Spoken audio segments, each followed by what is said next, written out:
अगर मैं आपसे कहूं कि अब RUHS BSc nursing entrance exam कभी नहीं होगा, जी हां, आप सच सुन रहे हैं। अब खत्म हुआ Rajasthan BSc nursing entrance exam. अब खत्म हुए सैकड़ों हजारों गांव ढाणियों के विद्यार्थियों के सपने।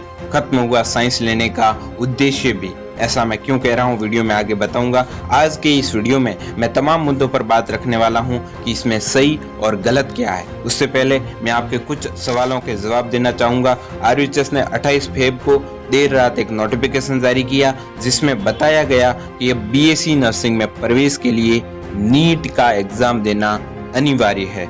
एक क्लैरिटी मैं आपको देना चाहता हूं कि RUHS ने साफ रूप से मेंशन किया है कि अब वो अपना अलग से एग्जाम नहीं करवाएगी। नीट एग्जाम के बेस पर ही आपकी मेरिट बनेगी और आपको BSc नर्सिंग में एडमिशन मिलेगा। अब मैं सीधा आता हूं कि इसमें सही और गलत क्या है, विद्यार्थियों को कितना नुकसान और फायदा है, ये बात बहुत ही मैटर करती है। तो आप लोग स्क्रीन पर देख सकते हैं, ये RUHS का नोटिफिकेशन है जिसमें इन्होंने क्लियरली मेंशन किया हुआ है। अब आपके क्वेश्चन है जिसका जवाब मैं आपको दे चुका हूं कि RUHS अपना अलग से एग्जाम कंडक्ट नहीं करवाएगी। कट ऑफ क्या रहेगी इस पर मैं आता हूं। उससे पहले कुछ महत्वपूर्ण मुद्दे हैं, सही गलत क्या है, फायदे नुकसान क्या है, अब हमें आगे क्या करना चाहिए। क्या अब RUHS का एग्जाम वापस करवाया जा सकता है, क्या RUHS अपना फैसला वापस लेगा या फिर कायम रखेगा, इस पर भी बात करूंगा। नीट से BSc नर्सिंग करने के लिए क्या कट ऑफ रहेगी, इस पर भी अपन लोग चर्चा करेंगे कि इस डिसीजन के फायदे और नुकसान क्या है।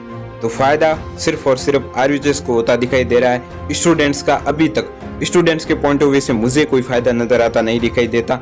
उनको अलग से एग्जाम कंडक्ट नहीं करवाना पड़ेगा RUHS को, और मेरिट में धांधली की भी आशंका जताई जा रही है। RUHS मानता है कि उसे नीट से देने पर एडमिशन विद्यार्थियों को अच्छे और सकुशल विद्यार्थी देखने को मिलेंगे। अब नुकसान क्या है, तो स्टूडेंट्स को भारी नुकसान होगा, खासकर उन स्टूडेंट्स को जिन्होंने BSc नर्सिंग एंट्रेंस एग्जाम देकर गवर्नमेंट सीट सिक्योर करने की सोची थी, उनको भारी नुकसान होने जा रहा है। नीट एग्जाम में विद इन 2 मंथ्स 400 से 600 मार्क्स लाना इजी टास्क नहीं है, और सच कहूँ तो ये इम्पॉसिबल सा टास्क लगता है। और उन विद्यार्थियों के लिए जो गवर्नमेंट स्कूल में से पढ़ते हैं, गवर्नमेंट स्कूल से पढ़ने वाले विद्यार्थियों को गवर्नमेंट ने पर्याप्त संसाधन भी नहीं दिए हुए हैं। गवर्नमेंट स्कूल्स में पर्याप्त स्टाफ भी नहीं है। खैर, उसकी बात तो अब मैं क्या ही करूं इस वीडियो के माध्यम से, उस पर तो एक सेपरेट वीडियो बनाई जा सकती है। अभी के लिए मैं इस डिसीजन की बात करूं तो RUHS को इस अचानक लिए गए फैसले पर पुनर्विचार करना चाहिए। जो स्टूडेंट साल भर से लगे हुए थे उनके साथ अन्याय है। भला 2 मंथ में 2 साल का सिलेबस कैसे करेंगे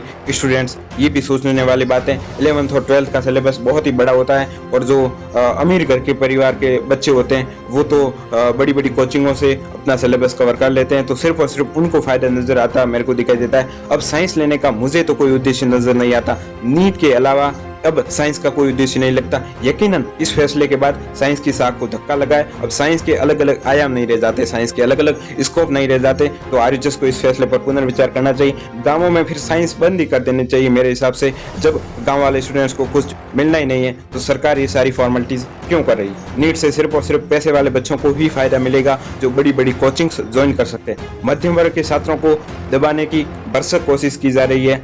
अब आप ही बताओ, हम नीट का एग्जाम देने से नहीं डरते। जो स्टूडेंट्स कहते हैं कि मतलब आप सीधा सीधा कह रहे हो कि नीट का एग्जाम देने से आपको डर लगता है। देखिए, इसके बहुत मैं इसको अलग तरीके से देखता हूँ। मेरा जो अभी देखने का तरीका है वो अलग है। इस जो RUHS ने फैसला लिया है इसको मैं अलग तरीके से देखता हूँ, और भी सेपरेट वीडियो के माध्यम से मैं आपको बताऊंगा। अभी के लिए मैं आपको बता देना चाहता हूं कि अभी तक लगभग आपके सभी राज्यों में सभी स्टेट में सभी जो यूनिवर्सिटीज़ हैं वो अपना खुद का अलग से एग्ज़ाम कंडक्ट करवाती हैं। राजस्थान भारत का सबसे ज़्यादा नर्सेज प्रोवाइड करने वाला राज्य है, और इस बार इन्होंने बहुत ही गलत किया स्टूडेंट के साथ। लगभग 75% स्टूडेंट्स तो पीछे ही रह जाएंगे मेरे हिसाब से। आप लोग भी जानते हैं कि उनको अच्छा खासा टाइम मिल जाता अगर अलग से BSc नर्सिंग का एंट्रेंस एग्जाम करवाते।